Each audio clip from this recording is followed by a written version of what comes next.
Welcome everybody to the War and Peace Baseball Podcast. I'm here today with Farbode Markazi and Alex Rudy as usual, but today for the first time, joined by a guest. We'll call him Skipper Jim for today.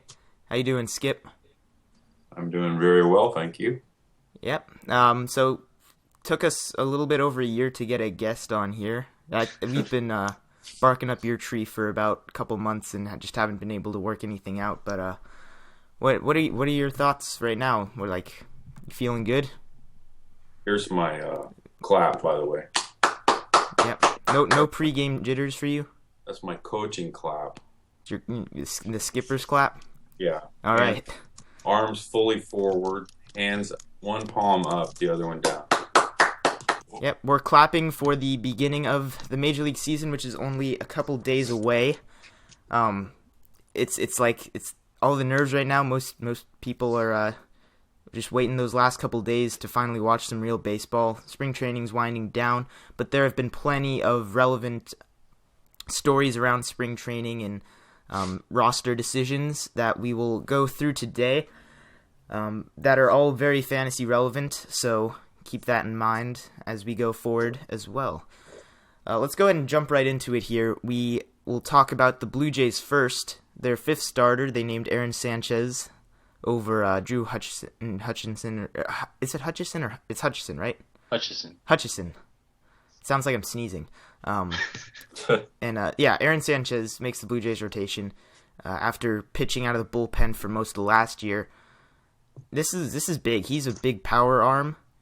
It didn't necessarily work out his first go round, but I think he's still got that starter upside. What do you guys think? For me personally, I mean, unless he does complete shit, I just hope the Blue Jays don't move him back to the bullpen because like we've talked about this before. You guys remember Jabba Chamberlain?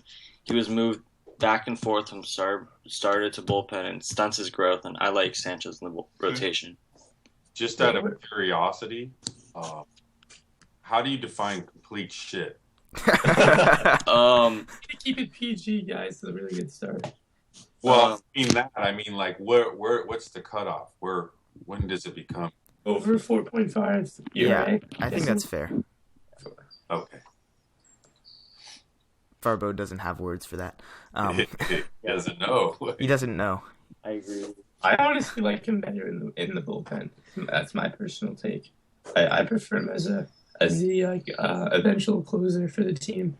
So, I'd rather use a filler starter and keep him in a role that he clearly excels at instead of playing around with his mentality pitching wise. Well, yeah, and I think that's part. They don't want to play with his development, and they want him to be a starter. They think his ceiling is still there, and I think if you just drag it out longer and you make him like right now, he'd be a seventh inning guy.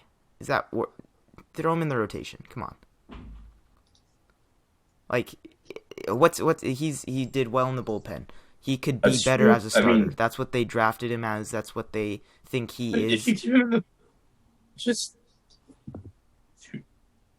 just to play devil's advocate, if you put him in the bullpen, then once you have a lead into the sixth inning, which I'm sure the Blue Jays usually will, the game's basically over between him, Osuna, and Story, and it's a pretty solid seventh, eighth, ninth inning go around. And I'm sure Gavin Floyd and Jesse Chavez can do a respectable job as combination fifth starters instead of him. I mean, I don't... That's what I would have done if I was a manager. That's just my personal take on it. But I'm not saying that this decision was a bad one. That's just that's what I would have done. So are those capable starters, or are those people that he's impeding from? They're like the capable veterans that. So who's he impeding from progressing to be that person? No one. He's not impeding anyone else. Well, then if he was, maybe that would be the reason why they wouldn't start him. No, he's the MPD. Yeah. Like he's the one that he's the guy who's I like that word, by the way. Which word? He's the MPD, like the guy being impeded. I don't know. Did I even say the right? Did I make a word up? I don't know. I like it. We'll send it to Webster's for next year. More Blue Jays relevant news. Roberto Osuna is named the Blue Jays closer, even with Drew Storen in the back end of that bullpen. I think everybody assumed Drew Storen was going to just have that job when they traded Ben Revere away to get Drew Storen. Not the case. Drew Storen will likely be pitching the 8th inning. Osuna's going to get those saves, at least at the beginning of the year. That is big news, especially because most fantasy teams have been drafted. If you ended up with Osuna, which I did in one league, good for us, for the Storen owners out there. Rudy, I know you're one of them. Shaking your head right now, aren't you? I'm quite displeased with the Blue Jays at the moment. And I even, past a fantasy perspective, I disagree with the decision. Really? Why is that? Because Storen is a tried and tested closer in his prime, and I just trust him more than a very young and inconsistent and relatively wild pitcher when it comes to closing out the 9th inning. I'd rather have the guy, the steady hand. But what did he do last year to scare you? Like, let's say Drew Storen was not traded to this team. Where do you have Osuna ranked as a closer? Just based on pure. What do you mean? Like how does he rank up against other closers, just isolated? Like if it's not competition. It's probably in the top 15, in my opinion. Probably top 10. I mean, he was excellent last year. So he's probably top 10. Yeah, that's my argument, is that he's definitely a top 10 guy. So if you don't have a problem with him closing and Drew Storen's not on the team, I don't think it's fair to just say, oh, well, Drew Storen's here, so Osuna can't be a closer now. I think that's just the Blue Jays' own fault for kind of screwing with Storen. I just think it's kind of curious to trade for him and then not have him be the closer. Oh, certainly. Everybody assumed that he was going to be the closer. Like, you don't trade for an 8th inning. You don't trade your starting left fielder for an 8th inning. You don't trade your starting center fielder for an 8th inning. Or your starting left fielder for an 8th inning, yeah. So how long has Osuna been with the Blue Jays? He's a young guy. He pitched in general last year. He's 21 years old. Just this past year. He's 21. Yeah, it was last year. They got him in a trade, right? I don't think so. No, he signed with the Blue Jays. Okay, well, maybe his psyche is more damageable than the other guy. Storen's psyche has gone through he's already hell and back. Destroyed, right? Yeah. So he's tough. He's probably going to be able to handle, I don't know, maybe there's another reason that you guys aren't thinking. Because they're both about the same, right? I think, yeah, Storen's numbers are definitely good enough to be a top closer, for sure. I think it's just Blue Jays' preference at this point, manager preference. They trusted Ozuna last year. They thought he didn't do anything to lose that spot. They think he can handle it, which was like the only argument against him, is that, he doesn't have the same development and maturity that Storen has. But clearly that's not an issue. It's not a concern for the Blue Jays, and it's just a team preference thing. Can't see that coming as a fantasy owner or drafter or anything like that, which is why this story is so big, being announced, when it was announced, is so close to the opening day. Any other thoughts on Blue Jays before we move on here? Nope. Okay. Next, we'll move on to the Pirates rotation, which is always an interesting story. Juan Nicasio had an amazing spring, and Jeff Searage. Yep, he has made the Pirates rotation. Is he your Pirates story? Is your Pirates pitching story for this year? Or you got any other guys in mind for that one?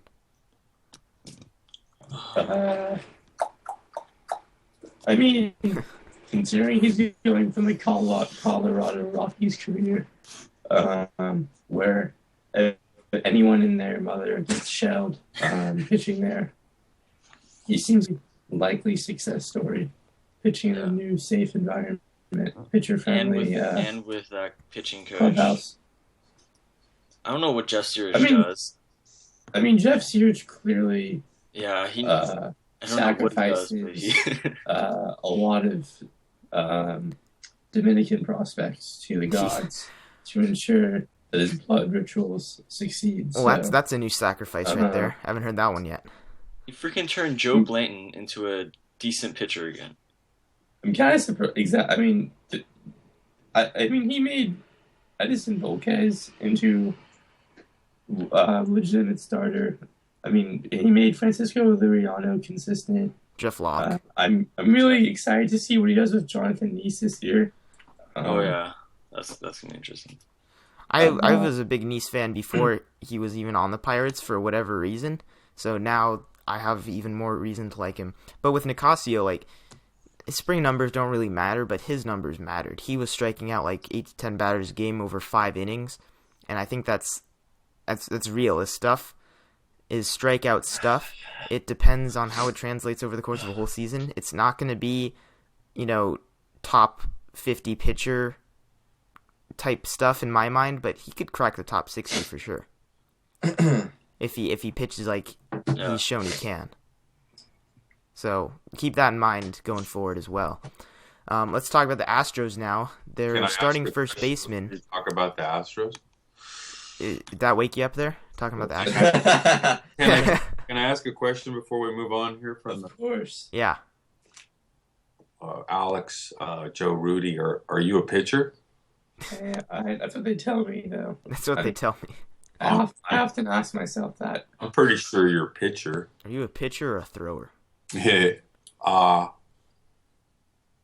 What do you, aside from the fact that you think that the guy is, bloodletting chickens underneath these beds and doing like supervision stuff, what actually do you think is happening there? Can I chime in? I'm not a pitcher, but I can chime in. Whoever might want to answer that question. Go question. ahead. You can go first. Well, one of the most direct correlating things is that he teaches his pitchers to attack hitters on the inside part of the plate more than any other pitching coach in baseball. The Pirates lead the league in hit batters as a staff. That he wants his starters to be aggressive in the zone, and it opens up so much more of the zone when you're able to attack inside, push batters off the plate, which is something a lot of power pitchers don't have to do anymore just because their stuff is so good.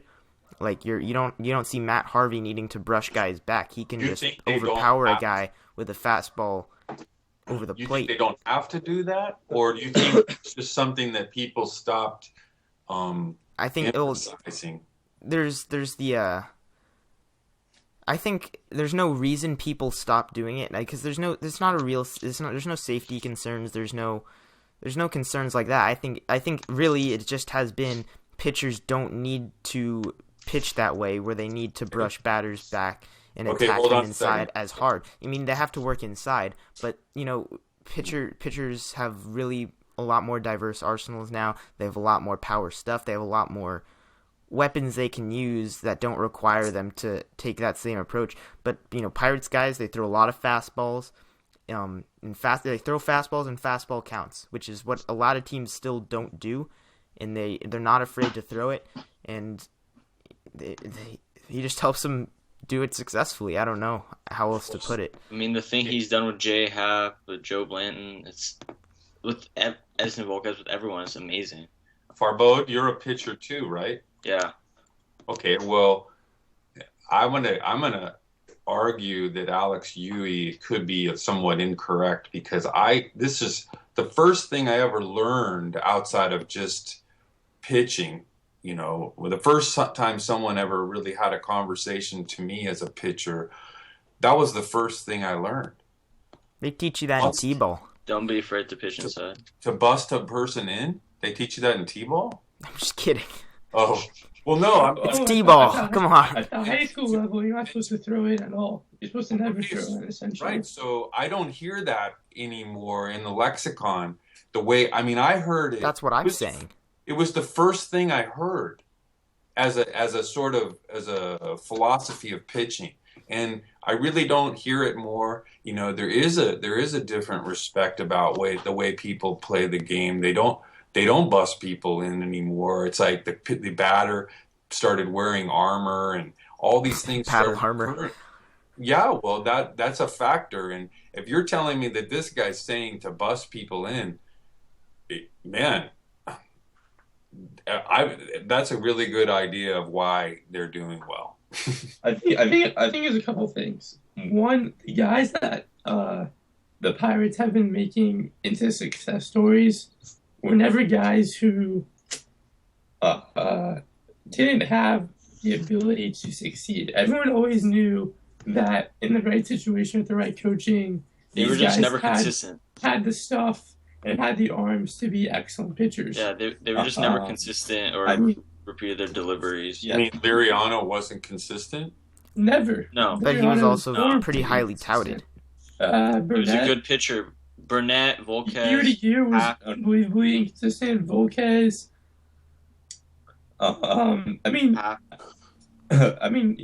Hap's been fine for a while, but so they drafted Cole, and he's been in the system the whole time, right? Yeah, I mean, Jason really was nothing until he came to Pittsburgh. But I think it sounds to me from the little research I've done is that they were one of the first teams to embrace sabermetrics from a pitching standpoint. And moreover, I'm sure they're a team that I know one of the reasons the Cardinals have had so much pitching success is that their staff really embraces using the cutter and the slider and keeping the ball low. And I'm sure that's a similar philosophy that the Pirates hold. So well, it's different for sure, but I mean, both teams have success. There's no one formula for success. The Pirates just so happen to turn these guys with, decent fastballs and turn them into guys that can have dominant fastballs. That's the biggest difference maker. Jay Happ, you don't think of him as a guy that can use his fastball to get batters out. That's what he was in Pittsburgh. Is Vogelsong in the start? Yeah, if you think about Vogelsong, he's the odd man out as of right now. Oh, well, it'd be interesting to see how he would do. His arm's gone through a lot though, a lot more wear and tear than a lot of these other guys. Right. He's a lot more mileage. I mean, it's clearly you said. It's clear that I think just two last things. One, it's clear that they spend a lot of effort and time making sure these pitchers are dominantly successful with their fastball command. And two, I think people are forgetting that the Pirates have an outstanding defense and also play in the pitcher's park, and that is also a contributing factor. Yeah, that helps a lot too. Have you been there? I have not. I would love to go. Same. I hear it's one of the road trip. For sure. We got a long road trip ahead of us if we considering how many ballparks we have not been to. So we'll get to that. We'll get to that soon enough, though. Let's go ahead and talk about the Astros now, though. Is that okay? We good to go? This is a guy that probably nobody thought would be starting at first base for them a year ago. Tyler White is going to be the starting first baseman for the Astros. John Singleton lost that job. Probably the right decision there. And AJ Reed is ready to go, but hasn't played it all in AAA. He's going to start the season there, but I am convinced he's their next option. Tyler White's the first baseman for the Astros. Okay, excluding that one categorical piece of information, who is that? Crickets. I don't know. That's the thing. No one knows, do they? What's that? No one knows. No one knows. See, this is a team trying to compete for the World Series, and we don't even know who their first baseman is. I thought AJ Reed do a lot. AJ Reed's gonna play this year. Yeah, he's gonna play first base there. After I don't know whenever he gets called up, but I have no idea who Tyler White is. I thought they were just gonna go with John Singleton to start the season, which is not a good option either. Not a good option at all. But I have no idea who Tyler White was in the first place. I would argue that about 2 or 3 years ago, there's a lot of guys on their roster that you didn't know what their name was. Really? Outside of Jose Altuve. Really, how many? Well, maybe not on their depth, number one on their depth chart, but their roster, and they were about to be good. So these guys who are running that program seem to be able to find some players quite a bit of places. Quite a bit of places, indeed. I would have thought they might have gone for some older guy there that, they don't have a lot of they don't have a lot of veterans on their team. Just to have a veteran guy would be the sort of thing that pushed them over the top. Yeah, I mean, As you well that's an know, argument, but I don't know. They could have used like a Justin Morneau. You're saying maybe, I don't know. somebody like that, yeah. Yeah. So Tyler White raked in the minor leagues. He's 311 hitter, 422 on base, 489 slugging. In the last 3 years and through all minor league levels.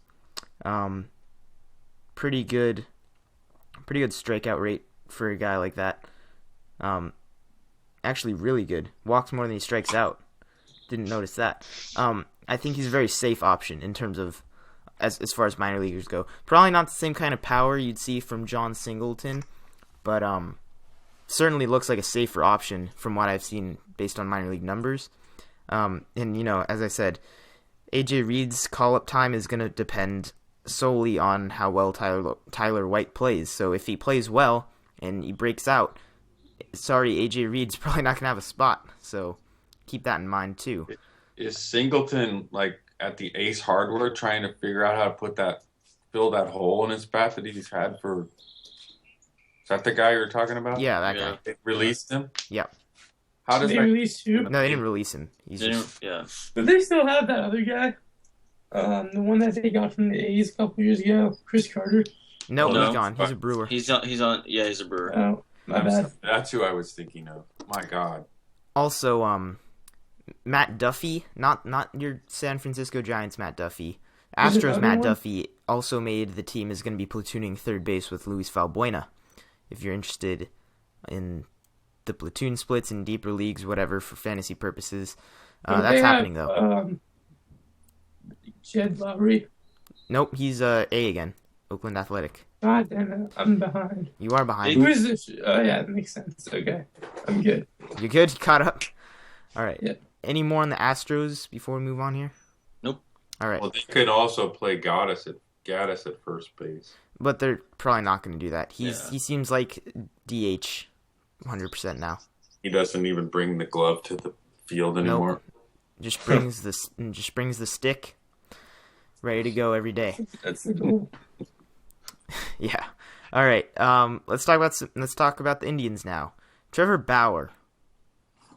He is no longer starting pitcher. As of right now, he is going to start the year in the bullpen for the Indians.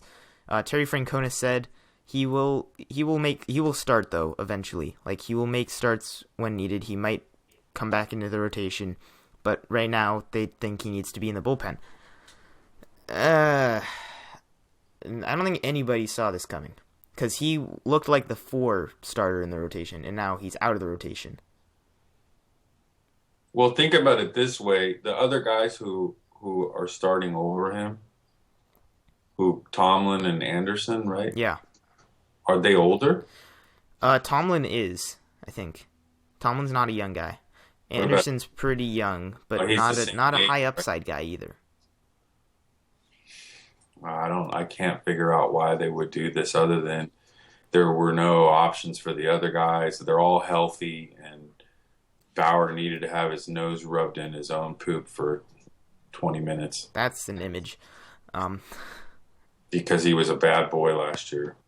Was he though? I don't know. I mean, he hasn't lived up to his own, vaunted expectation. Still, like I don't think he did anything I bad mean, enough to lose a rotation I'll spot. be honest. He's one of the most disappointing pitchers of the past 5 years. Well, that's a a little over. I mean, 5 years ago he was 20 years old, so Disappointing. I can I go mean, that way. I think you guys are forgetting how highly touted. No, I agree with he you. got drafted.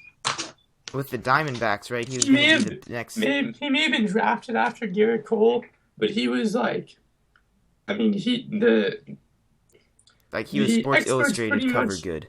yeah, exactly. They pretty much had already anointed him the next great starting pitch, the next Tim Lincecum, pretty much right out of UCLA. Good old Tim And- Lincecum. Right now, Yeah, he's the so next much hype on him. Philippines. yeah, so he's had to live with that hype and sort of try to navigate it's pretty hard when your head is so big that you can't, the mound is only so wide. I mean, he has so much air, in his head that it's hard to stay down close to the ground and not float away. I mean, he's had his own training methods. There's been stories about how he, prepares and didn't take coaching and this and that. And I think that's why the Diamondbacks gave up on him. Yeah, for sure. Partly, right? But I don't know what you're saying now if you're saying you're the sixth best guy on the team.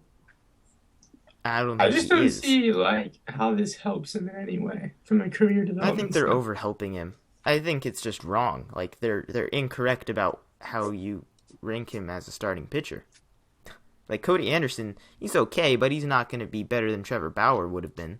Yeah, and I mean, do you guys think this is in any way to make him because they think he'd be a very effective reliever, or one of their better relievers? No.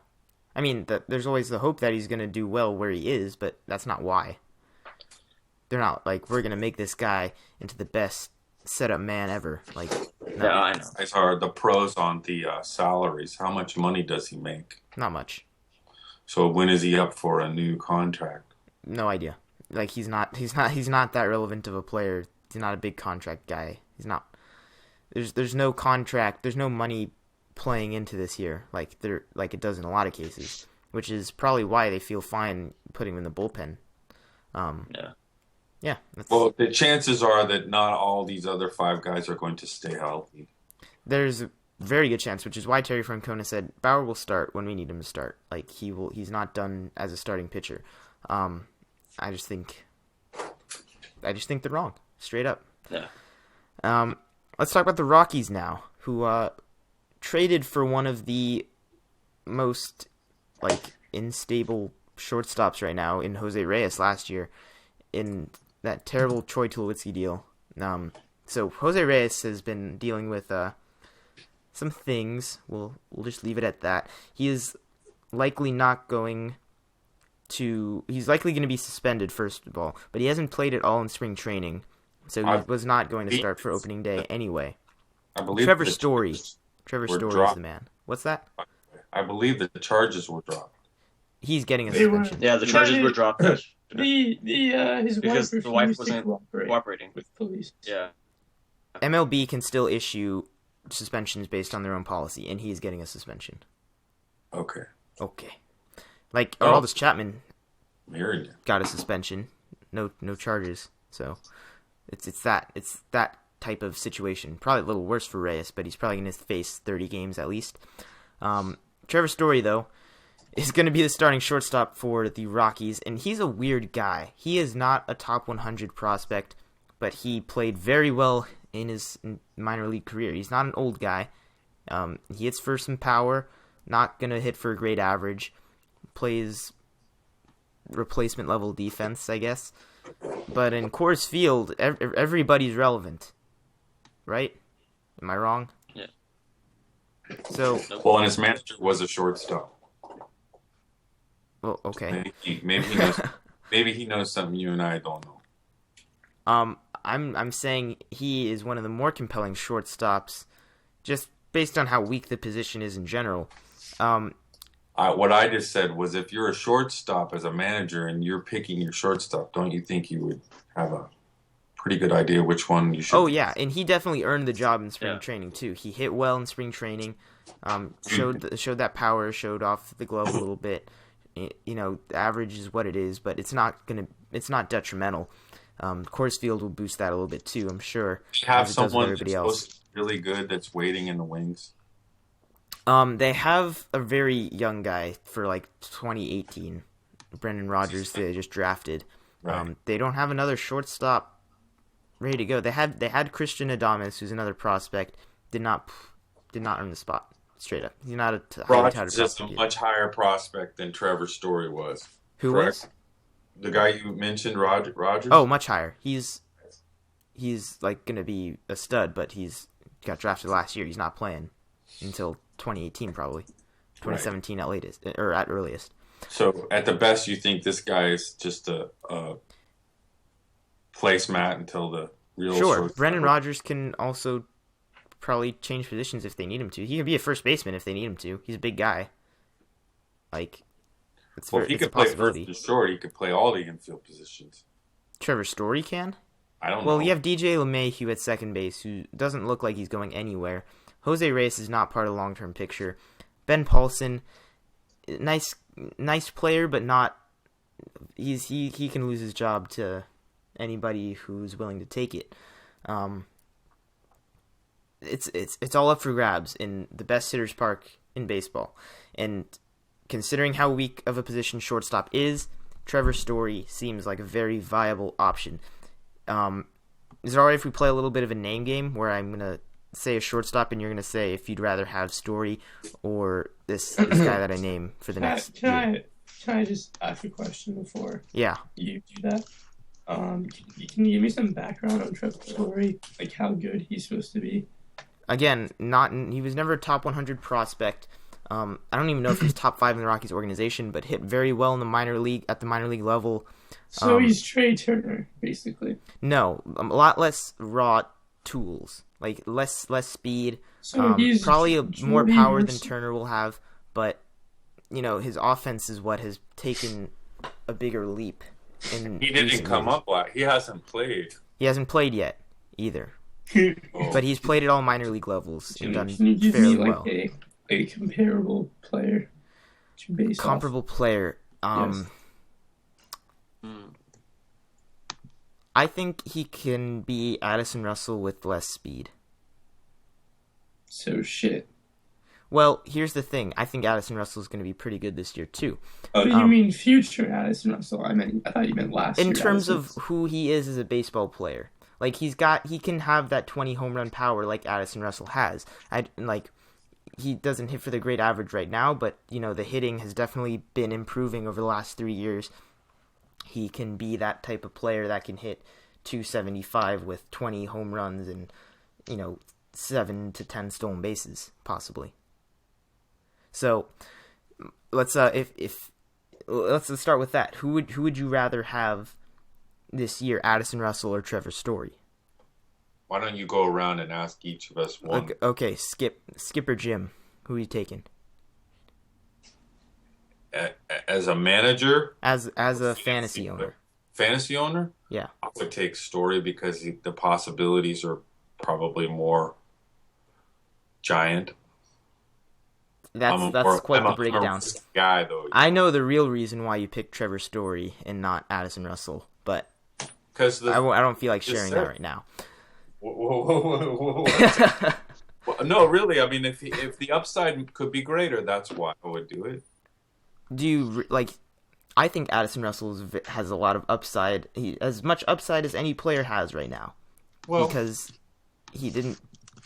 I feel like he did not play to his potential last year and still played pretty decently. I'm a gambler. You're a gambler? What if Trevor Story is the next, Zobrist? What if he plays a lot of positions when the other guy comes up? He's 6'1" and 185. I don't know. He's not a super big guy. Like he can play. He's probably pretty athletic. That's an interesting argument. I don't know if you can assume that, but that would make him more compelling. He's playing at Coors Field. The day they trade him, then the other guy will be more valuable to me. Yeah. All right. Farbode. I don't know too much about Trevor Story, but from what I've seen, just from spring training and how he did last year in the minors, I would rather have him, especially because he is going to play in Coors Field this year. And I don't know, like Skip said, I'll take the gamble on Trevor Story. All right, Rudy? I'm going to go with Russell. Trevor Story hasn't even played in Major League. So, who the fuck knows if he can even hit Major League pitching? You're so logical. So I feel like it's very sound, and I don't know if my concern so much with can he handle Major League pitching. I was oversimplifying my logic, but it's more about how good I think Russell's going to be next year. Which I think you're wrong. No offense. I think you're overestimating him. I know it's To not. be quite honest. Addison Russell has zero relevance to this in general, but is it far-fetched to say he's a 20 home run, 10 steal guy that hits over 250? No, but that's terrible for how highly touted of a prospect he is or was. Do you That's think he incredibly has a disappointing. 275, 280 average ceiling? Sure, but once again, that's very disappointing for what he was supposed to be. 20 In home my run mind. power as a shortstop? I will take that. I think that would be phenomenal for that guy. I think it's It'd be phenomenal if he did that next year. it's but, very or this projectable year. for him to hit 20 home runs. Batting average will be what it is. Like he hit much lower, but I think he cuts down the strikeout rate even a little bit. Like chipping away at that strikeout rate. I think he's very close. I just think he's valuable because of the runs, because that offense should score a boatload of runs. Yeah. Also true. He's not hitting out of the 9-hole anymore for a Where's National he League hitting team. out of this year? So that's also relevant. Where's he hitting in the lineup this I think year? he's 7th now. But he can easily be the he can be the leadoff hitter for them. Dexter Fowler, like he can take that from Dexter Fowler. Then he probably will want to lead off, right? Putting him to sleep here. He's only 22. Yeah, he's a young guy. And the power is there, 20 to 25 home runs in my mind. Batting average, if it comes, great, but I'll take my 20 to 25 home runs from a shortstop any day. I don't know. What you guys know a lot better than I. What is a above average season of doubles? For doubles? Mm-hmm. Like 40 doubles is a great season. So 30 to 40 doubles is a good. very good so season. what is the double equivalent to 30 home runs? 40 doubles. 40 doubles, yeah. 40 doubles. 40 dubs. 40 doubles. Well, I think based on what I've seen that guy play, that his average will go up and his home runs won't go up, but his doubles will go up. I Okay. think I can see that. that's I my. can see that. I think he'll start hitting like 260, 270, but he won't be a power hitter, home run hitter. 20 home runs, boy. Let's revisit that one day. I'd like to see that. Let's do it. Let's make a date. All right. Let's move on to our last spring training relevant story here. Travis Shaw on the Boston Red Sox is going to play third base over one of our favorite guys in these parts and around all of baseball, Pablo Sandoval. So, I saw a guys, Reddit post. I will not take credit for this joke, but I saw a Reddit post that said the bench just toppled over. So may I ask a question? Yes. Does Pablo Sandoval have to switch contracts also with Travis Shaw since he's switching I roles? wish it worked that way. Is that how it works, or is that not how it works? I wish that's how it worked. You know, I would like to say I didn't see this coming, but I can't say that, and I think we all saw this coming. So this year the Red Sox Not this year. No, but but I'm just saying, but like this year the Red Sox have Castillo, who has a $10.5 million salary, and Sandoval, who's a $17 million salary on the bench. Castillo's not starting. Nope, Who's How much starting? is Castillo's Yes. salary? 10.5 this year. How is Castillo not starting? Who's the starting I left think fielder? is it Holt? I'm not sure, but I know Castillo's not starting. No, Castillo's starting. Why is he No. not starting? Castillo was benched. Well, they have Chris Young, and they have The one other great outfielder too. They have wait, who am I thinking of? Betts. Shoot, no, they have Betts and Jackie Bradley, the other spots. Right. Who's their fifth outfielder? I guess it is Holt. Yeah. Yeah, they have a lot of Apparently, he's their third outfielder now. they have quite a few Yeah. square pegs for round holes on the Red Sox. But those pegs can mash. Hanley Ramirez being one of those pegs playing first base, who is one of the better bounce back candidates in all of baseball. Wouldn't you say so? bounce back from just not being sucking. hurt. To get up off the mat. I don't know. He seems to get hurt all the time. I don't know. I don't think Hanley Ramirez can be considered brittle quite yet. I don't think it's that bad. He's no Jacoby Ellsbury. So yeah, that's the story for the Red Sox. Are you taking any consideration for Travis Shaw, the guy we were supposed to be talking about? I don't think he's relevant in like regular mixed leagues, but for sure in deeper leagues, people take him. He's fine. He's nothing special. I heard he's quite special. From who? Thanks. I've read some stuff that they were just really. I don't know if they're just pissed off at Sandoval or they're. I mean, really... Shaw's a good player, not a high upside player though, for sure. Well, I don't know. He's a lefty, right? Yeah. Lefty, right? That doesn't. Lefty, right? He bats left. Yeah. Correct? He's a lefty righty. How many times did they play in those left-handed parks in the East? I don't know, enough. He got power. He's got 10 to 15 home runs probably in him.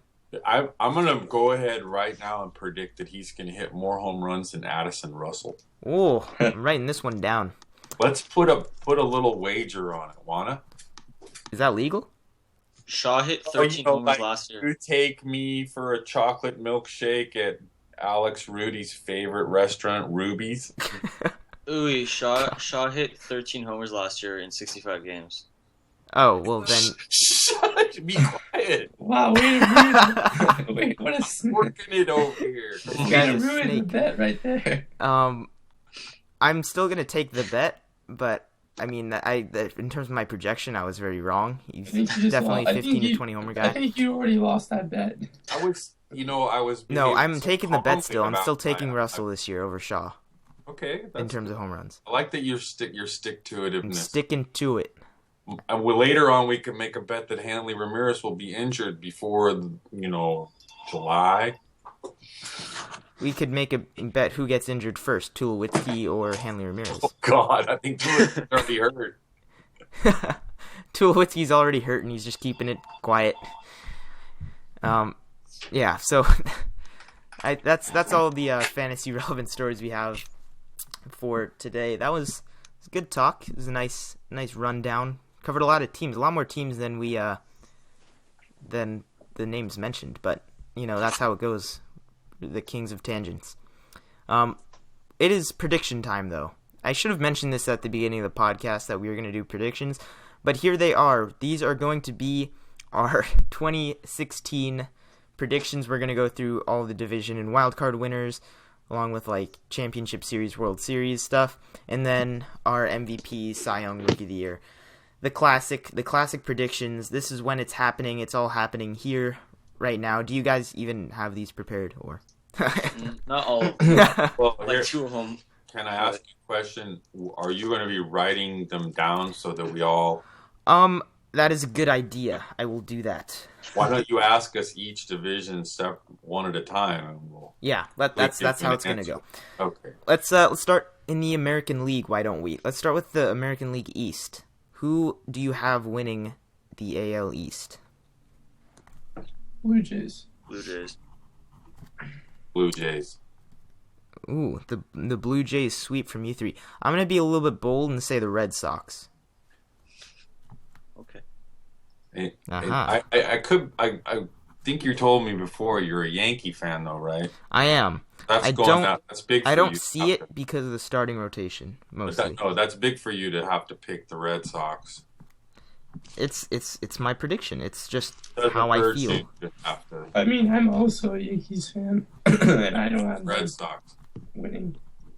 I will have to tell you that in my estimation, the Blue Jays are going to get a lot more pressure from the Orioles than anybody thinks.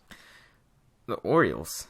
I think you need pitching to have to supply pressure in Major League Baseball, and the Orioles have absolutely zero of that.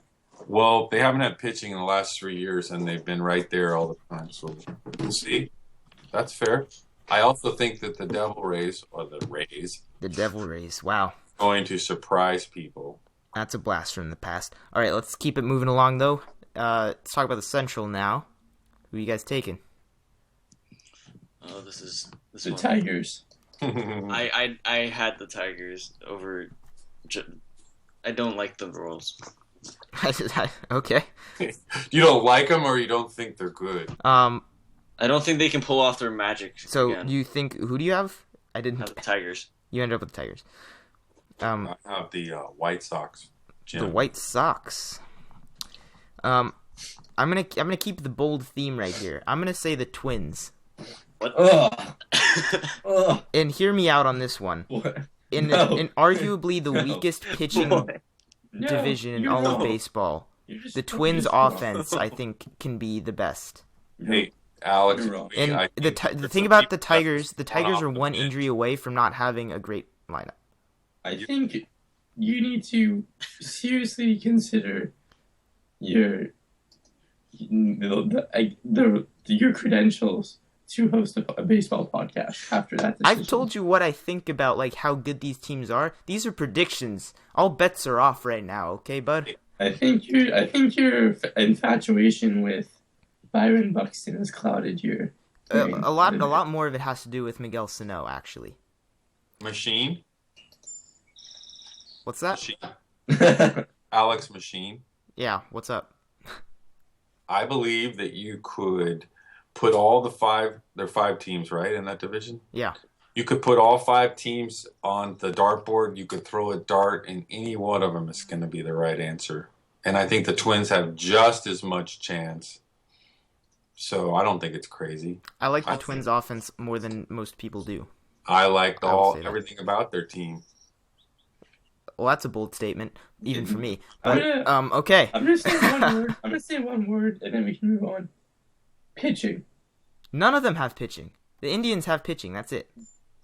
The Tigers have pretty decent pitching. Yeah, the Tigers have better pitching than I want to like Daniel Norris. I don't know if he'll be what it is. Justin Verlander is not a lock-in by any means.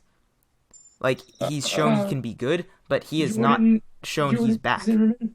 Hey. Zimmerman is okay. He's not an ace though. Like, okay, fine. Like, he's and when he's one of the best pitchers in that division, that's a very weak pitching division.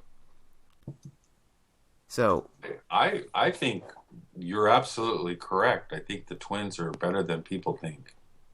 And I can't wait for you to rub your nose in it, these guys' nose in it when it's all said and done. all bets are off. I will say not- again.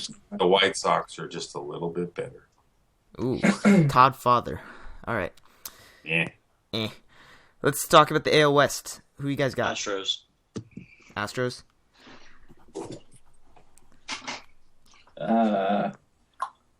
Texas Rangers. He's got the Rangers. I'm also taking the Astros. Yeah. Yep. How could I not? I mean, you could not, and that's how you'd not, but...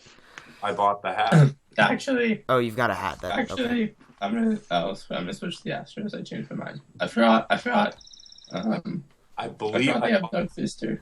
Yeah, dude, come on. Your favorite pitcher is on the team. That's an interesting deal maker right there. First time Doug Fister's ever been a deal maker. Yeah, I know. All right. I bought the hat that you laughed at last year, if I'm not mistaken, Alex. Yeah, that's right. He did buy an Astros hat before they broke out last year, which is Alex? odd. Laughed at it. The machine. Oh, okay. All right. Let's talk about AL wildcard now. Rangers, White Sox. Rangers, White Sox. Royals and Wait a minute. What was the thing about Rangers. the pitching again? Royals and Rangers. So they have good enough pitching to be the wild card. I never criticized the Royals. I thought you said Orioles. I'm sorry. No. The Royals. Get your hearing checked there. Rangers. Indians.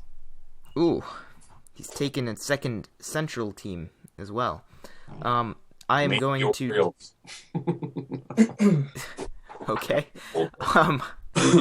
I'm gonna take the Rangers and Blue Jays just because I didn't have them winning the East. I think what's most interesting is that there's only two teams I can see not making the playoffs in any scenario. Oh, and the American League is so much more competitive than that. And that's the Angels and Yep. the Athletics. Everyone else could make the playoffs. The thing is, when you have an MVP on your team, it tends to help. You have They have zero chance. the Angels Zero. no chance of making the playoffs. No chance. Well, if Mike Absolutely. Trout hits 55 home runs and Then you, drives why in would you pitch 140. to him? Why would you pitch to Mike Trout When if he has has 55 one- homes in that lineup? Give me one time in history where a baseball team made the playoffs because of one position player. Just one. I don't Exactly. know, the White Sox Never and Paul Konerko. I don't know. What is? I don't understand your point. One So player can't. you're saying they only have one good player on their No, team. he's saying when's the Yes. last time that happened where one good player know, was able but to he's carry a saying- team? He's making the analogy that they only have one good player on their team. They only have one above average player from a position standpoint. Yes. Their shortstop's not above average. Not offensively. Defensively, He's he one of is. the worst Offensively, hitters he's in not. baseball. Probably the worst. What? One He's of the arguably worst. the worst hitter in baseball. Arguably the worst hitter in baseball. His defense. Still keeps him trying to sharp. figure that one out. I'm looking forward to this season so much more than I was this morning when I woke up. Wait. After listening to your opinions, Mr. Alex Joe Rudy.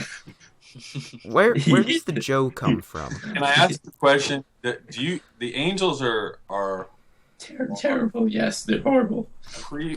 currently predicted to win 80.5 games. Do you think they'll go under that or over that?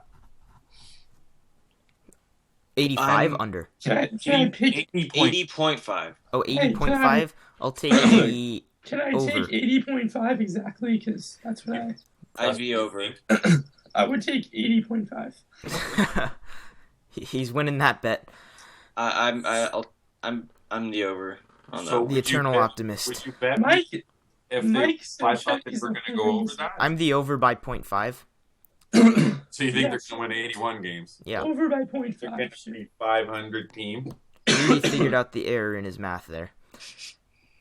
Hmm? And That's nothing. 500, right? Let's- 81 and 81.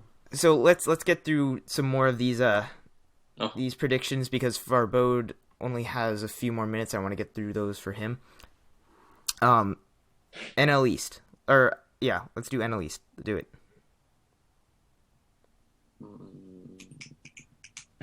Did we forget Shit. who's in the NL East? The Mets. You have the Mets, Farbode? No, I didn't say the Mets, but I'm They're in thinking. the NL East. Farbode, you seem like a Mets guy. I'm thinking.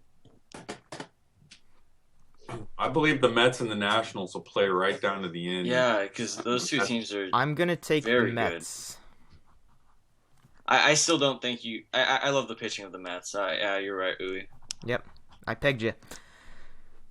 Skip Mets. Mets. But I think it'll be close. Okay, Nationals. all right. NL Central, yeah. Cubs. The Cubbies. Cubs. You got that Cubs love everywhere. Well, yeah. It's hard to bet against the Cubs. I gotta take the Cubs. Wow, that's an alert. Okay. NL West. The Giants. Giants. Giants. Wow, the Giants sweep again. Really? Well, I was going to pick the Padres, but It's an even year. it's Well, only well because then I went again, around don't they uniform. have to win the wild card Yeah. game to just like destroy everybody? They have to beat everybody, right? It's an even year, so the Giants technically it's their year. They have to Don't win they the have World to Series beat the this year. Pirates in the wild card game again though? Didn't they? Did they win the wild card in 2010? No, I thought they won the division. No, there's no wild card game in 2010. Yeah. In 2012, there wasn't even a wild card game, was there? So why would that was only 1 year that they won the wild card? I'm just making fun. I don't know. I think the Giants and the what's Dodgers what's and your the point? Diamondbacks are going to be What's your point there? I don't know. close. They're all going to be close. It's going to be a tight No. Rudy's like, No. I disagree completely. we'll get into it a little bit more as we go on, but I want to continue along with the the stuff now. The NL wild card. The Nationals and Cardinals. The Nationals and Dodgers. Wow. Skip doesn't have the Cardinals in the picture. The Mets and the Cardinals. I can't bet against the Cardinals making the playoffs. Yeah, Yeah. I got the Cardinals, and I've got the. It's got to be the Nationals. I'm thinking about the Dodgers, but it's got to be the Nationals for me. Cards and Nats. Yeah. Gotta love that Dusty Baker. It's gonna run red in October. All right. The American League Championship Series. So what two teams do you have playing against each other? The Blue Jays and the Astros. Okay. Isn't it? Is it who plays? Is it the best record in the wild card? And then Yeah. So it's not Okay, by so- division. Like you can't predict. Like it's hard to Yeah. predict that. I'm trying to remember who I had. Who did I have?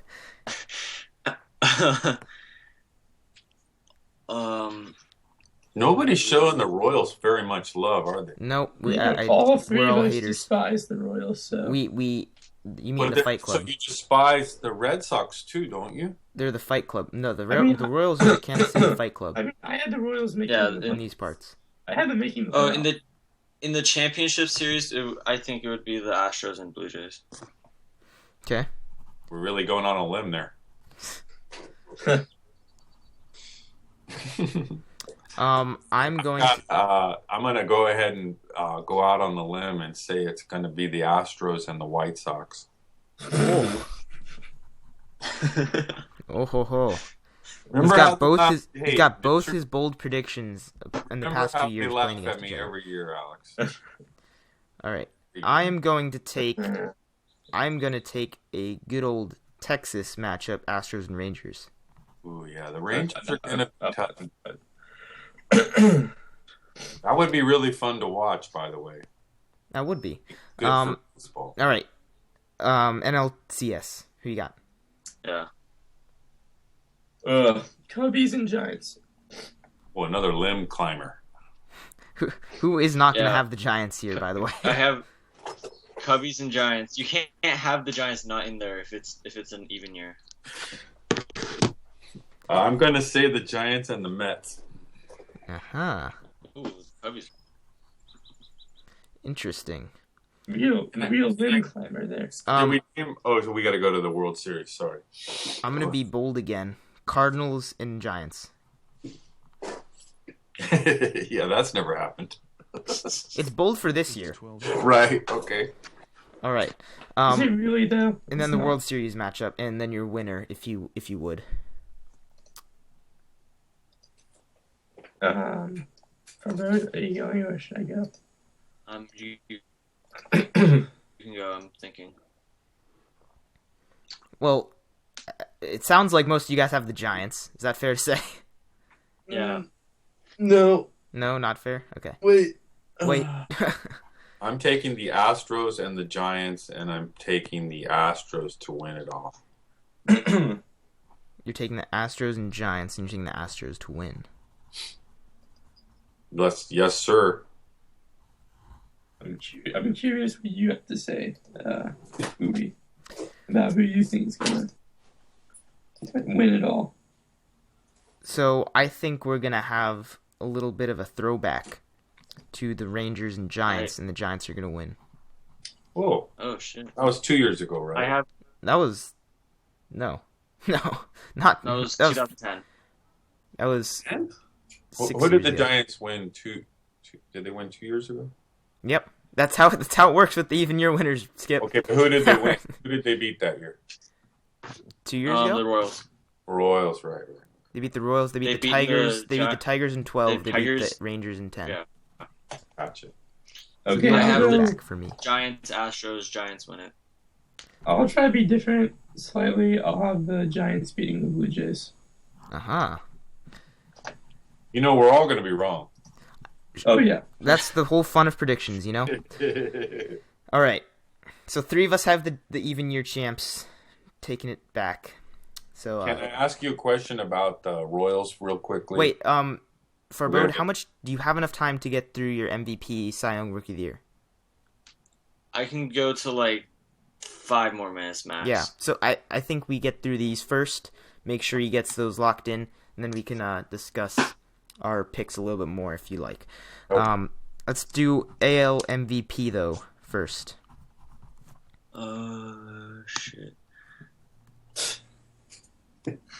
Hell of a selection right there. Correa. He's taking the bait. Taking the bait. I just don't think anyone's gonna pitch to Trout with no. Taking the What do you think he's going to be Barry What if Bonds Trout or walks gonna 200 walk him? times? Is he the MVP? No, but like they're gonna, I just don't like, especially when Pools is not hitting. Especially when Pools is cold, I don't think anyone's gonna pitch to Trout. The pit, he's gonna, yeah, Yeah. Correa. Did nobody take the Blue Jays to make it to the World Series? I did. Rudy did. Okay, good. Thank you. Okay, good. I just noticed, by the way, when I was writing all these shorthand, I wrote the Blue Jays as the BJs. Yeah. Wonderful. I don't know what that means. Keep PG there, kid. Who else? Anybody else? AL I MVP? will take Josh Donaldson for 50. The reigning champ. Repeat. All right. What do you got there? I will say my bold prediction. I like being bold. It's fun. Manny Machado. Damn it! That's what, I was so thinking much. about Aha, I Machado, stole your but thunder. I was thinking about Machado, but I just thought the Astros and Correa. Because Astros would be. Okay, well, I'll be boring and I'll say Mike Trout. Just to keep it different. Because here's the thing. Every year we have the MVP discussion about whether playoffs matter. So Trout doesn't seem like the obvious choice. Neither does Machado. And You even forget- like if Miguel forget- Cabrera has a Miguel Cabrera year for the Tigers and they don't make the playoffs, it's the same situation. Harper won MVP last year. And Well, the National League didn't have any playoff finalists.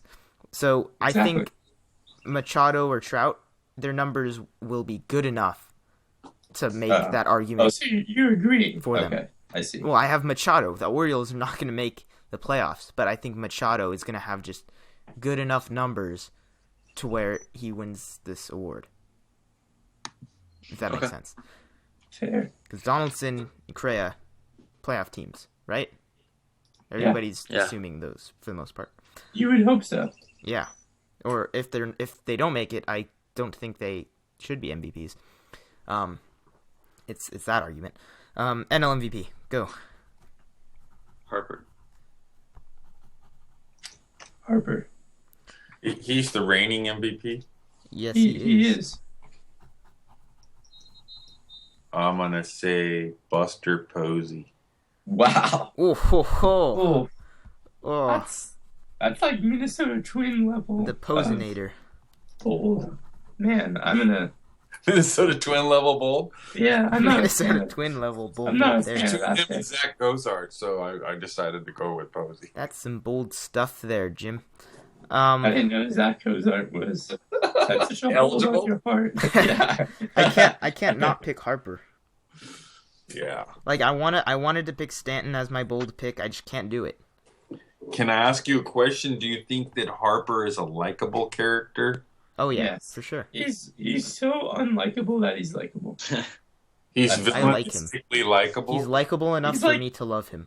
He's likable how you like the guy from the Breakfast Club.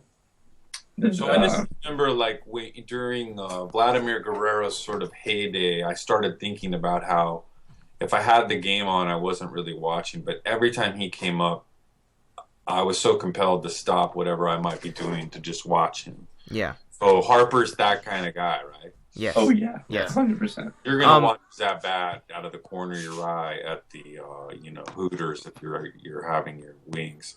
Good stuff. We gotta keep it moving though. Cy Young. AL Cy Young.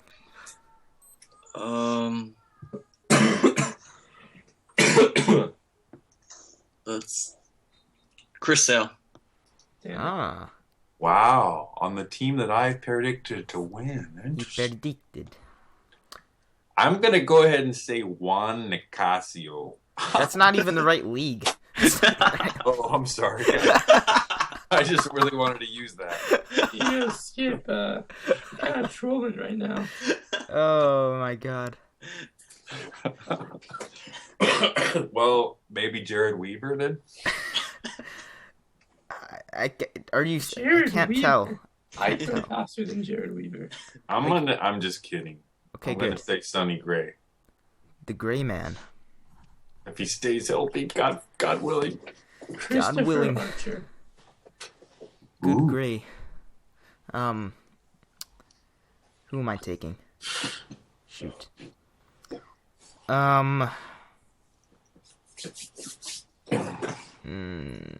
It's a tough one. Don't you like that Red Sox guy? You like the Red Sox. I don't like Price enough though. I don't like him enough.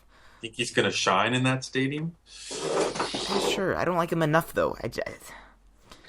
I might go with the return of the Cluebot to 2 years ago's form. Is Going that with a the common Cluebot. nickname? It's terrible. Is that what they call him? Yeah, they call him the Cluebot That's horrible. because he's like a robot on the mound. That's terrible. I mean, it's not as good as the machine. But Yeah. Well, we Or can't all. Alex Joe Rudy. Alex Well, Jones- hurry up then. We got Rudy. What? Who I did you thought he take? already said. I already took Chris Archer. Oh, you said Archer. 5 minutes That is a ago. good bold pick too. NL Cy Young, go. Jose Fernandez. Ah, Bold. you know what? Just for the sake of Farbode, why don't you give me your AL and NL Rookie of the Years too, really quick? Seager. Okay. Oh shit. Shit again. See, that guy's winning everything. Who's? I'm trying to think of AL rookies. Fine, Buxton. Fine. You seem Nah. disappointed. All right. If you gotta head out, then go ahead and Later, guys. take care of that. See you, man. This guy. All right, let's get through these. NL Cy Young. Are we supposed to say goodbye to him too, or do we just? I didn't think of it.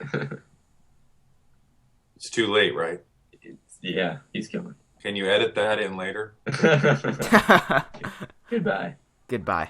All right. I go out on a limb and tell you that the National League Rookie of the Year will be Trevor Story. Jesus Christ. Okay. No. How about not Cy Young though? Jesus Christ, Trevor. Easter was last Sunday.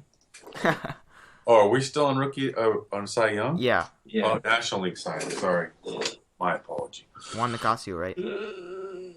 Clayton Kershaw. Wow. I'm gonna go Really wearing your Clayton heart on your Kershaw. sleeve there. I'm gonna go play Tim Kershaw as well.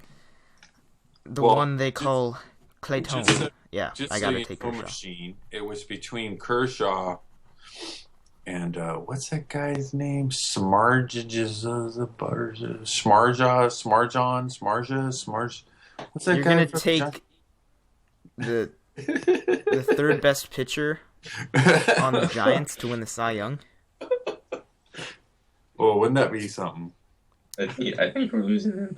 Yep, he's I'm just- aging by the second. I'm Major League Giddy, as we like to say. Yeah. Rookie of the Year, American League. Go. It pains me, but I guess Byron Buxton. It doesn't seem like a particularly strong American League Rookie of the Year class. It's fair. I mean, it's no National League. Pretty sure. Yeah, so. yeah. Well, Linder played the whole season? Yeah, last Lindor he played was too a many games. he was a runner-up year. last So year. runner-up, right? Yeah. Okay. Oh, Gosh, okay. What if you? So, how much did Peralta play last year? Which Peralta? The guy for the Diamondbacks was he a full He's a- season? No, he's not a Peralta is rookie. like 28 years old. Yeah, he's not a rookie. So, like, have you come up as a pitcher? Yeah, but he is not. He wasn't a rookie last year. I'm pretty sure. I think he played before that. As a fielder? Like I think he, yeah. That's an interesting concept, though. Like, if you never played. I'm pretty sure it still takes your eligibility. Right. I mean, I should imagine so. It just seems kind of. Rick, you should ask Rick Ankiel about that. Yeah. Ankiel. Well, this guy's better than Ankiel. Well, As- yeah, As a hitter. but it's not a rookie. So who are you taking? I was just considering the concept. I told you I'm taking Trevor Story. Okay, and American League Rookie of the Year, please. Can I just give you both so we can move along? So I have Yeah. Story and Buxton. How's that? Okay, thank you. Buxton was what I was looking for. I'm gonna go a little bit of a different route with the Twins. Jose Barrios. Shut up! You stole my thunder. Yep. Why you gotta do that? It's in my nature. You deflated me. What? Byung-Ho Park's also a very reasonable candidate on the Twins as well. Why don't we just say that the Twins are going to win the Rookie of the Year? How about Yeah, that? just the Twins are the rookie. Do you get the feeling that the Twins are sort of like the Astros were a year and a half ago? Or I think they're more like the Royals 3 years ago. 3 years? Kinda. Yes. I can see the comparisons. I like Alex Yui's prediction. I think it's bold. I mean, you didn't have a real keen sense of the pitchers for the Astros a couple of years ago, Nobody did. right? Well, all of them really shined, you know. Or shown. Whatever one it is. Shown. Shown Figgins. Shown award. Alright. We got a couple more. It's you and me for the NL Rookie of the Year still. Who are you taking? I mean, this is a real tough one, but I have to go with the very obvious choice of Corey Seager. Yeah. You know how much I love Corey Seager. Yeah, we do. 100%. You don't love him. You love Trevor Story more, though, just by our short testimony. I don't know. You know, part of it is just like He's sometimes. not even the second best shortstop rookie Who's Well, the right. second best? in the National League. But Trey Oh, Turner. Trey Turner, yeah. But he's not starting. don't have the That could written down hinder him. statistical data, but so many times the players with the most hype, you know, somebody else comes along and has a great rookie year that no one expected. Oh, yeah, sure. But in a lot of cases, when Corey Seager is projected the way he is, And it comes true. and it comes even halfway true, he can win that award of what we're projecting I him. wonder how to look at. I never looked at it, so I don't know. I have to go back. All the rookie of the years are all sort of expected to win the rookie of the year. Well, no, but there are plenty of the good ones do. Like, it's an anomaly when it doesn't happen. It's not like, oh, it happens all the time. Like Ted Sizemore. I don't know who I'll that take your is. word for that one. Exactly, you guys. I mean, I- Chris Coughlin won NL Rookie of the Year in like 2008. I was So- wondering Yeah, fair about enough. this last night when I was thinking about talking to you guys on this show. Is that, you know, having a broader database and being older doesn't necessarily, you know, benefit you, because a lot of times you can be laminated and, you know, you're older.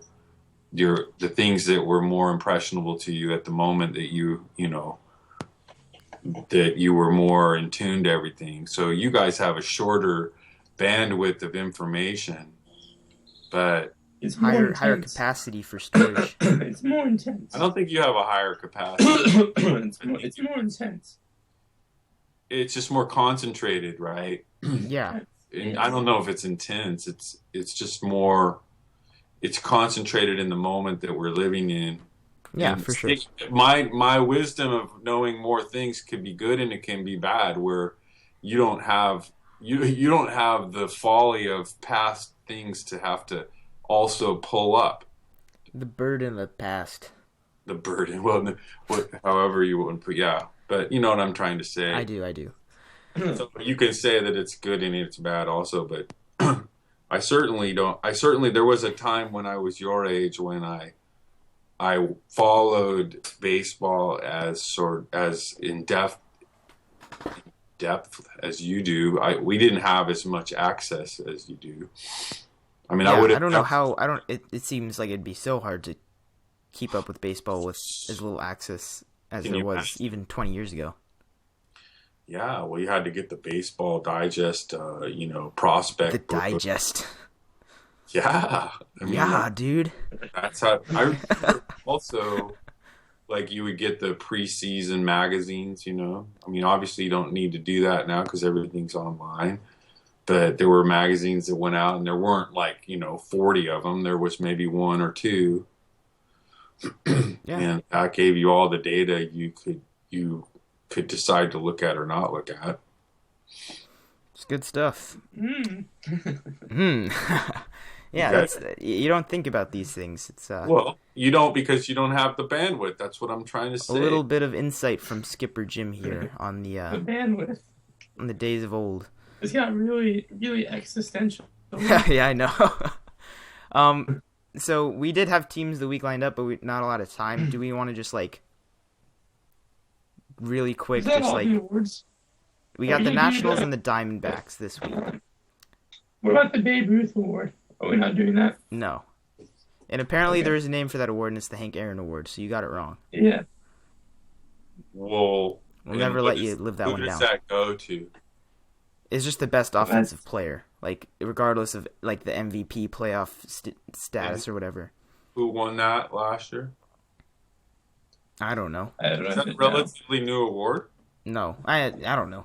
It's Yeah, yeah. yes. think Yeah, it's- it's 20. It's only been around for 25 years. Yeah. Wait, no, it's only been around for Not even. 17 years. Yeah, Last year was Bryce Harper and Josh Johnson. makes sense. I'm gonna go with Stanton and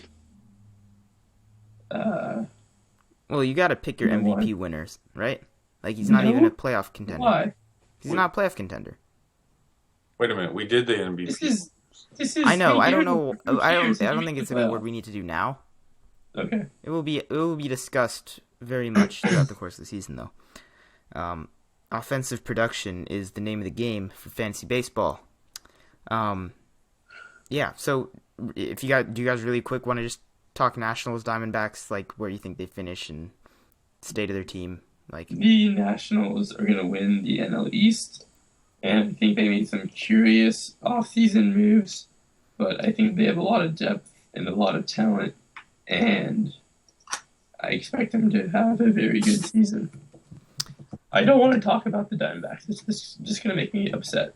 So I have the Nationals playing the wild card game. I think next year they are going to be the best team in baseball by a good margin. With a young man named Lucas Giolito. Trey Turner is going to be playing next year. It's going to be a good time for the Nationals. Why does the Diamondbacks make Alex Joe Rudy so upset? Because they've made the worst trades. They had the worst offseason I've seen ever. Are And you they a just- fan of them? Or are you just Uh, disappointed in the way they behaved? He's ashamed of them. The latter. I've been disappointing them he's embarrassed for them. many times in recent memory, and I was hoping once they fired their previous GM Kevin Towers that was going to be the beginning of a new era of competency in Competency? in Phoenix, and those dreams and aspirations were thoroughly crushed this So offseason. you can't allow yourself to think that maybe somebody knows something that I don't know. I Nope, mean, I if you're- cannot. Nope, If that's you're a not. fan, what is the fun in being a fan if you have that approach? Unless they think Shelby Miller is This going to be goes the back to best the pitcher of the decade, I mean, the rest I of the think- decade. I think Greg Popovich knows more than me about coaching basketball, but I'm still going to argue his lineup decisions as a fan because that's the fun of being a fan. Well, this goes back to our brief bandwidth conversation. I Bandwidth conversation. I would never argue with a witch, first of all, and Popovich is a witch. And I would also argue that the guys who are in charge of the Diamondbacks have about together, I don't know, probably more experience than you two have on the earth in total. So That doesn't make the Shelby Miller deal okay. maybe maybe what I'm saying is maybe they know something you don't. And see, that was the logic. Well, unless they planted self-destruct chips in Aaron Blair and Ender Inciarte and Dansby Swanson. You can make that point, but then again, in 2009, the Minnesota Timberwolves took 2 point guards ahead of Stephen Curry in the NBA draft. And you could have said, oh, the general manager, David Kahn, knows more than me about basketball. Did you just compare David Kahn to LaRusso and... Yes. Yes. 100%. Credibility is not everything. Well, LaRusso's senile. I don't trust him. LaRusso's fine. He's a good baseball guy. That doesn't make the decision to trade away 2 top prospects and an above-average outfielder for a number 2 to 3 starting pitcher credible. Well, or it signing doesn't make it credible to you. To the largest annual contract of all time. Or wasting the GDP of a small European nation on a 32-year-old pitcher. Well, okay, so they have Segura playing second base, right? Was he a number 1 prospect at one point? No. Not a number 1, but he was up there at one point. And he was awful last year. I don't mind that as much because they traded Aaron Hill away for him. Like, who cares? Yeah, It's a low-profile deal. No, the other guy they traded is a top prospect. They did trade his top shortstop prospect. I forgot about that. Yeah, I did not approve that. Yeah, AJ Pollock, who's potentially a top 10 player in the league. Nobody's arguing AJ Pollock and Paul Goldschmidt are amazing. They have this guy Peralta in right field. Peralta's amazing. He's probably going to blow the doors off. You're missing your point. We don't disagree with them trying to win now. We disagree how they try to win now. Well, so when they win, what are you going to say? I mean, that's an impossible. What are we going to say in scenario. 3 years when Dansby Swanson is playing every day for the Braves and putting up the numbers that he does? But maybe they just picked him. Maybe they just drafted him with this whole process in mind. Like there's just maybe they drafted him number 1 overall, knowing he's not that good, but somebody's gonna want him. What? Well, yeah, that would be the idea they were just a chip for them. Like he does it. They don't think of it in terms. You don't draft the number 1 overall pick as a chip, ever, in any sport. Like I said, when the Diamondbacks are winning. It is not going to matter. I'm sorry, where did you have them projected this year, by the way? I don't know. I said he had them missing the playoffs. The Giants and the Dodgers are going to compete right down to the end. So let me ask you this.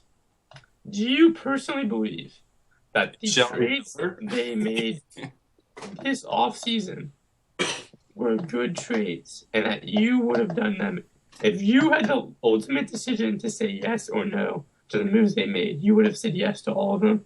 I unfortunately don't have the knowledge of who they have. That's a cop-out. That's a cop-out. No, hold on. I mean,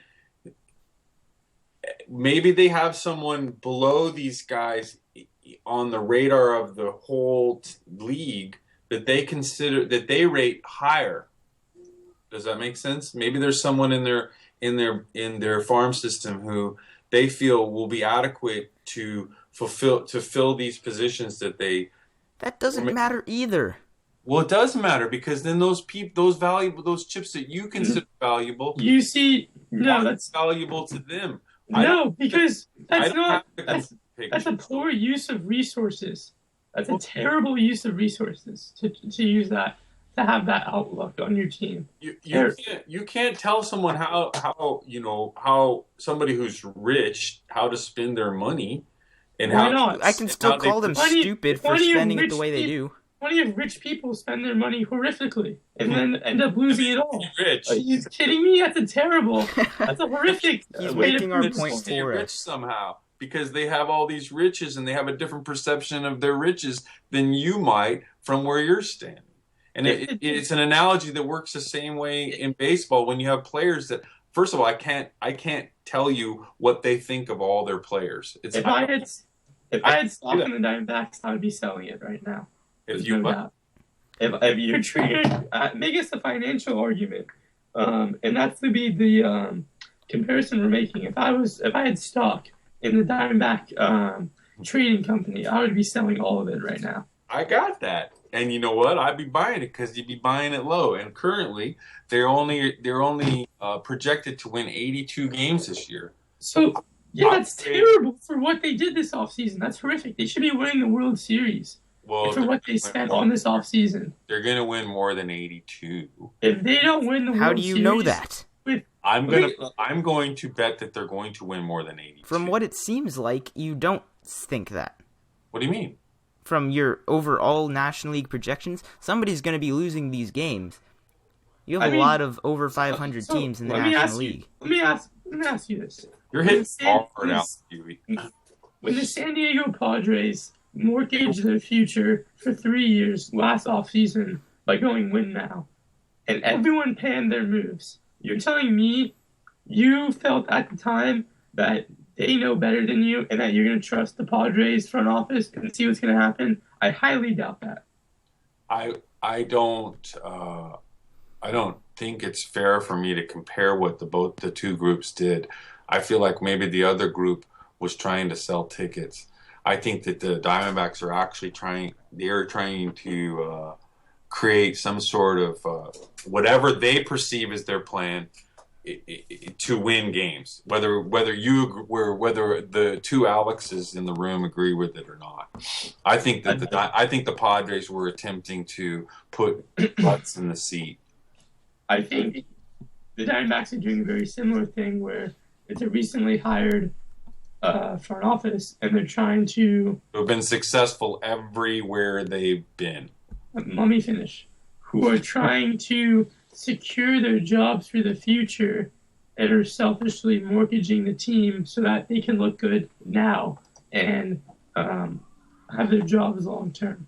I'm pretty sure that Dave Stewart could probably, if he has grandkids by now, sit behind a backstop somewhere and just watch games and spit seeds and have enough money to last maybe yours and my lifetime. But I could be wrong. I think that's a tangent. I think this is the ultimate way to stray from the argument that the Diamondbacks trades and signings are not When was good. Dave Stewart a successful general manager at a different team? He's a champion wherever he's been. Oh, I mean... I just can't think that the credibility of these guys Horry. dictates what they did.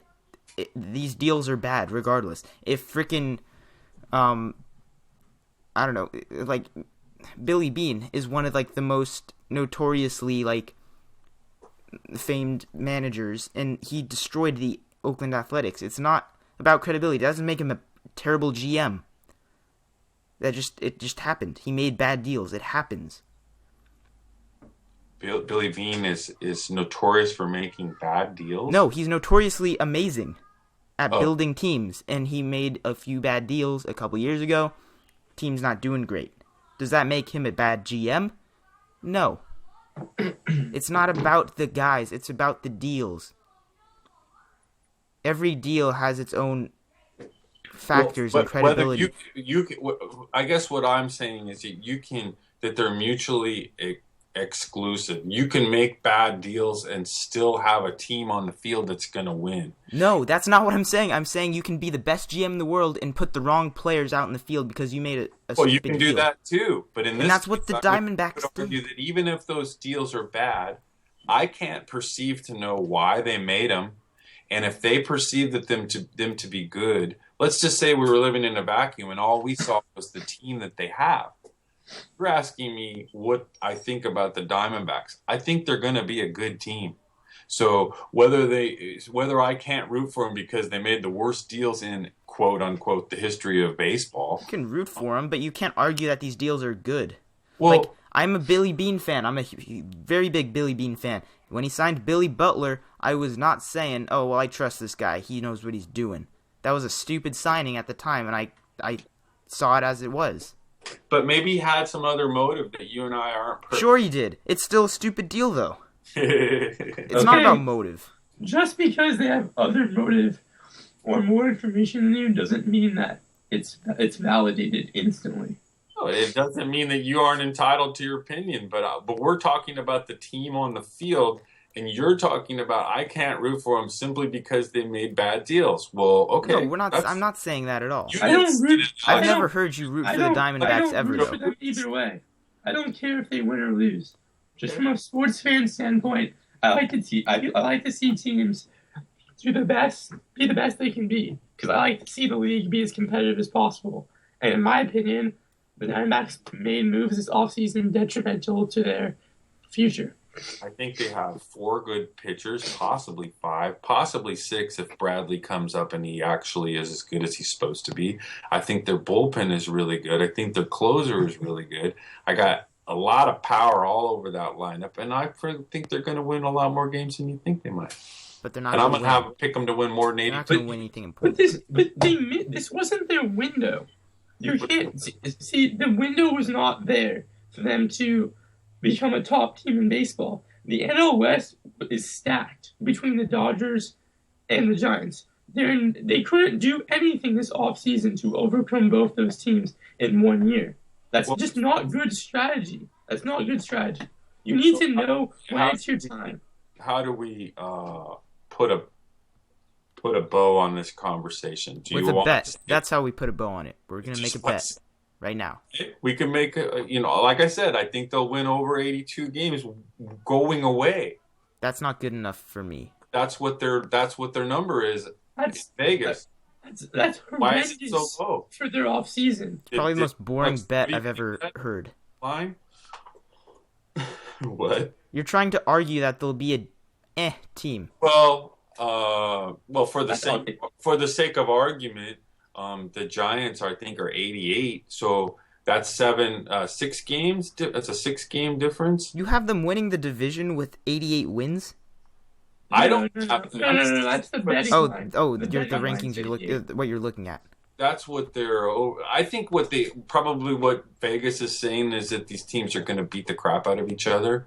I don't know what I can't. Maybe they have the I may see what want to find out what the Dodgers are. They're 90, so they have the Dodgers winning the West. So let's make a deal not based on the team record then. Let's do it what we know. We know Shelby Miller and Zach Greinke. Let's think of something along those lines, using those pitchers as your baseline. Does Shelby Miller have an ERA under 3 or under 3.5? Predictions. I wrote these down, and I was pretty clear. I'm probably I'm a Giants fan, so I would root for the Giants over those other 2 teams first. But here's what I think. I picked the Giants, but I think these 3 teams are going to be close all year. I don't know what the final number will be. Here's what I think. I don't think it's relevant enough at this point to go this crazy over it. What it was, it's a terrible deal on paper. It's what it was. There's no arguing that. We'll see how it plays out. We'll keep our heads on our bodies in the meantime, so we can come back later and hash it out for round 2. Deal? I'm totally with you. Let's do it. And that means we're going to have you back at some point in the future. I know this is apparently what we do to guests, is we attack the shit out of them. But thank you again, regardless, for joining us today. I got to plug a few things, though, before we end off here. If you have any kind of feedback whatsoever, you can tweet us at WPB_podcast on Twitter. We do a lot of stuff there, so check us out there. You can email us at warandpeacebaseball@gmail.com. You can check out our website, which the link is down below for that as well. We got some cool stuff, some articles, things along those lines. Go ahead and make sure you check that out. We still do have the MLB style survey available. We've not been pushing that much lately, but might try to do more with that again. But the link will be there, as always, regardless. That's all we have for today. Thank you guys again for joining in. Thanks again, Skipper Jim. It's an honor. Yep. We lost our outro guy, so I'm just going to do this one. Or Rudy, how do you feel about this today? You got it? Carrying the torch here? Peace? I guess not. I guess I put too much faith in your ability. Yeah. Thanks again. Take care. As always, peace.